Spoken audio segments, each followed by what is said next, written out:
Pagbasa mula sa aklat ng pahayag. At nabuksan ang templo ng Diyos sa langit, at nakita ang kabanantipan sa loob nito.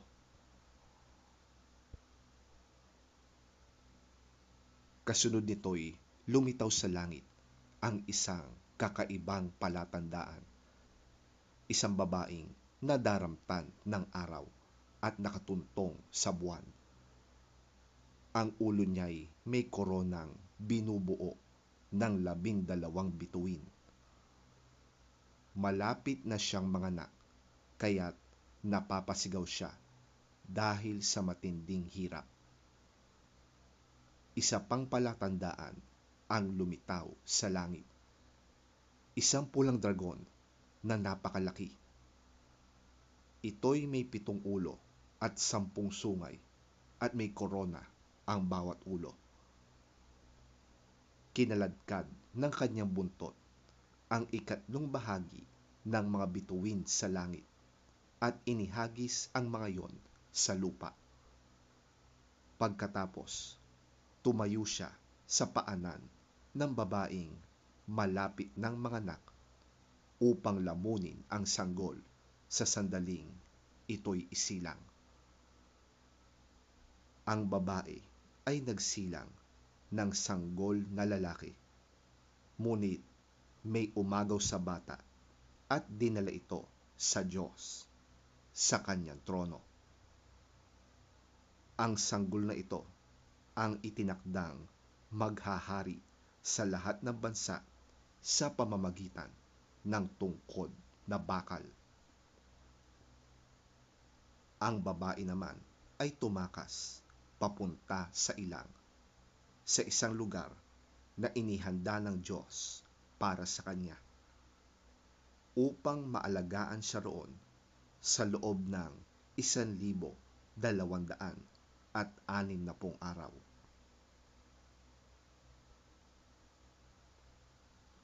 At narinig ko ang isang malakas na tinig mula sa langit na nagsasabi, "Dumating na ang pagliligtas ng Diyos. Ipinamalas na niya ang kanyang lakas bilang hari. Ipinamalas din ni Kristo ang kanyang kapangyarihan."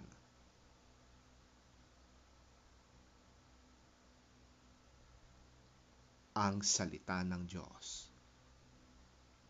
Salamat sa Diyos.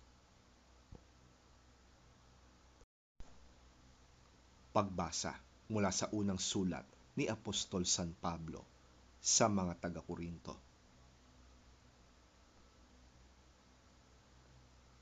Ngunit ngayong si Kristo'y muling binuhay, ito'y katibayan na muling bubuhayin ang mga patay.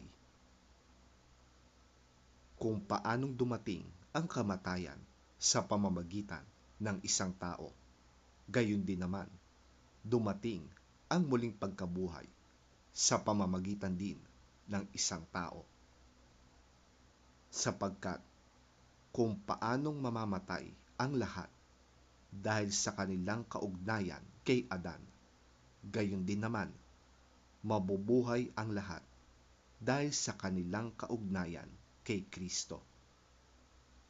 Ngunit ang bawat isa'y may kanya-kanyang takdang panahon.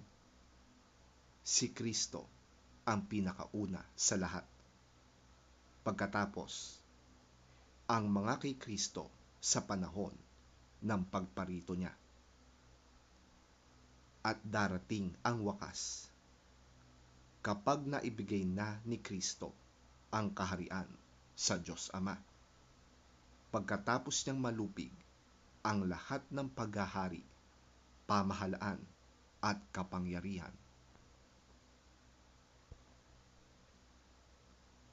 Sapagkat si Kristo'y dapat maghari hanggang sa malupig niya at lubusang mapasuko ang kanyang mga kaaway. Ang kahuli-hulihang kaaway na kanyang lulupigin ay ang kamatayan. Ganito ang sinasabi ng kasulatan: ang lahat ng bagay ay lubusang ipinailalim ng Diyos sa kanyang kapangyarihan.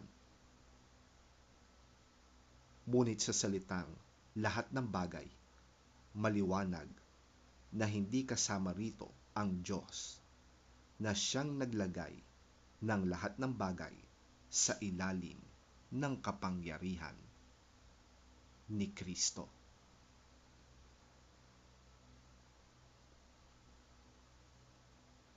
Ang salita ng Diyos. Salamat sa Diyos.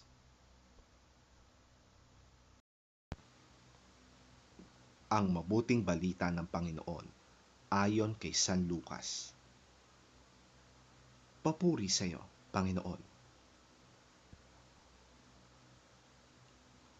Makalipas ang ilang araw, gumayak si Maria at nagmamadaling pumunta sa isang bayang bulubundukin sa Judea, sa bahay ni Zacarias. Pagdating doon, ay binati niya si Elizabeth. Nang marinig ni Elizabeth ang pagbati ni Maria, biglang gumalaw ang sanggol sa kanyang sinapupunan at siya ay napuspos ng Espiritu Santo. Napasigaw siya sa galak. Pinagpala ka sa mga babae at pinagpala rin ang dinadala mo sa iyong sinapupunan. Sino ako upang dalawin ng ina ng aking Panginoon? Sapagkat pagkarinig ko ng iyong pagbati, ay gumalaw sa tuwa ang sanggol sa aking sinapupunan. Mapalad ka sapagkat sumampalataya kang matutupad ang sinabi sa iyo ng Panginoon.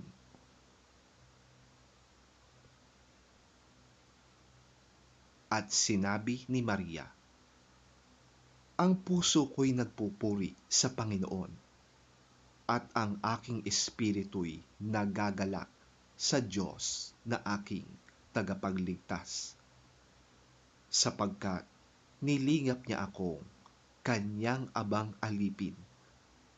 Mula ngayon, ang lahat ng tao'y tatawagin akong mapalad, dahil sa mga dakilang bagay na ginawa sa akin ng makapangyarihan. Siya'y banal.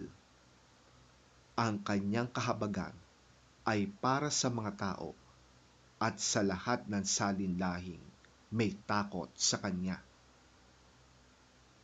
Ipinakita niya ang lakas ng kanyang mga bisig.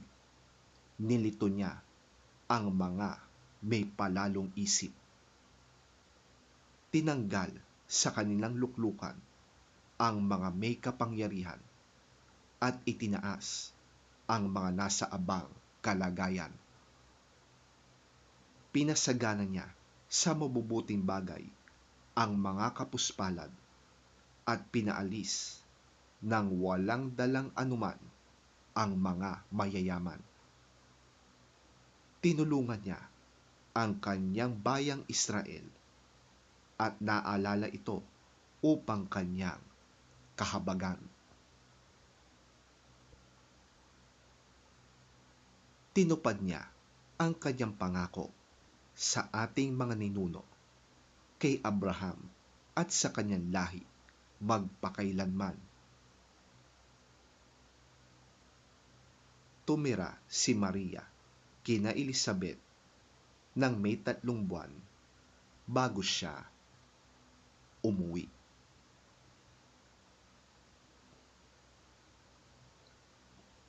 Ang mabuting balita ng ating Panginoon. Pinupuri ka namin, Panginoong Hesukristo.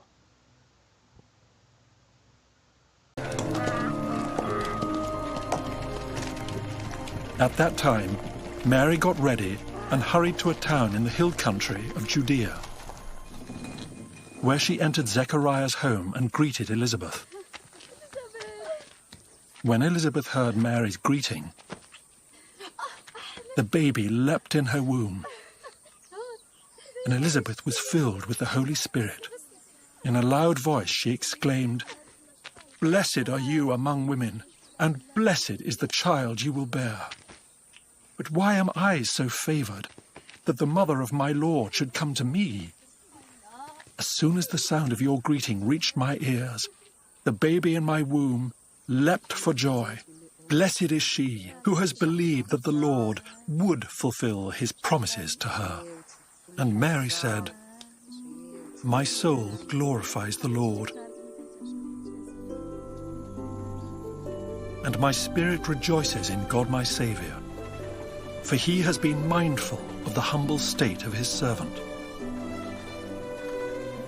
From now on, all generations will call me blessed. For the Mighty One has done great things for me. Holy is his name. His mercy extends to those who fear him from generation to generation. He has performed mighty deeds with his arm. He has scattered those who are proud in their inmost thoughts. He has brought down rulers from their thrones, but has lifted up the humble. He has filled the hungry with good things, but has sent the rich away empty. He has helped his servant Israel, remembering to be merciful to Abraham and his descendants forever, just as he promised our ancestors."